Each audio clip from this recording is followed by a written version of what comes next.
This exercise is for the abduction and adduction of our hips. They are the movements that open the hip and close the hip, or this and this. In movement, we don't usually, or we don't often use our hip in this fashion, or in this fashion. We do it most often with our feet on the floor. So what we're going to do with this is a drill that keeps our feet down on the floor, thereby enriching all of the information your brain gets from all of the joints that are playing in this motion.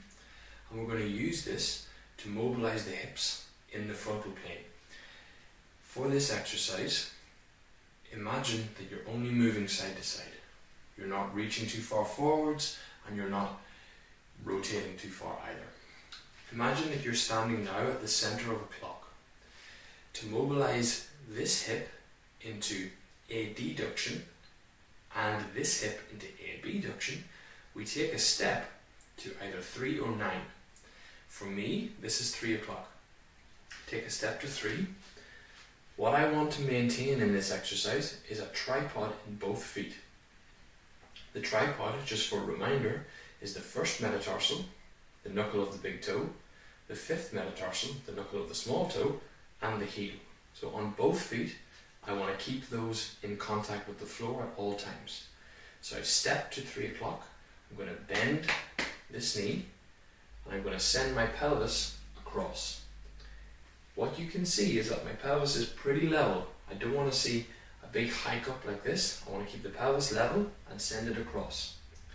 What this will do, if I mobilize in and out of this space, is it will cause this hip to close and this hip to open, which should give me some loading in the outside of the hip and in the groin. If I do this and I lose the border of the foot, or I lose this border, I'm making this less effective. There is less reason for my brain to trust this because I've gone from a space of solid grounded contact to instability. And again, we want to decrease the threat wherever possible.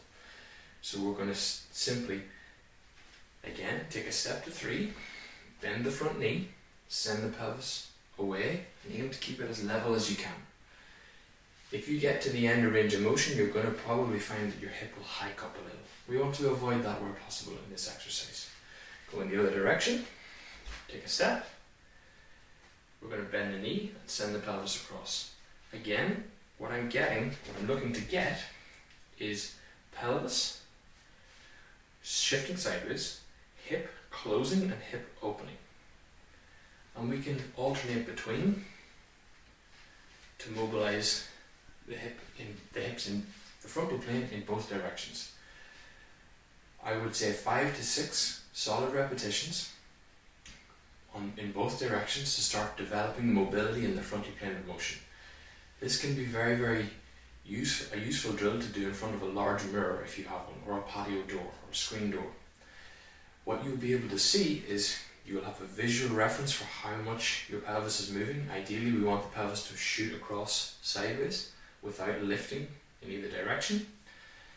If you have a stick or a broom, you can also place it across here, and you can hold it to see how level your pelvis is when looking in the mirror. It's a very useful drill to start developing mobility and awareness of how your body moves.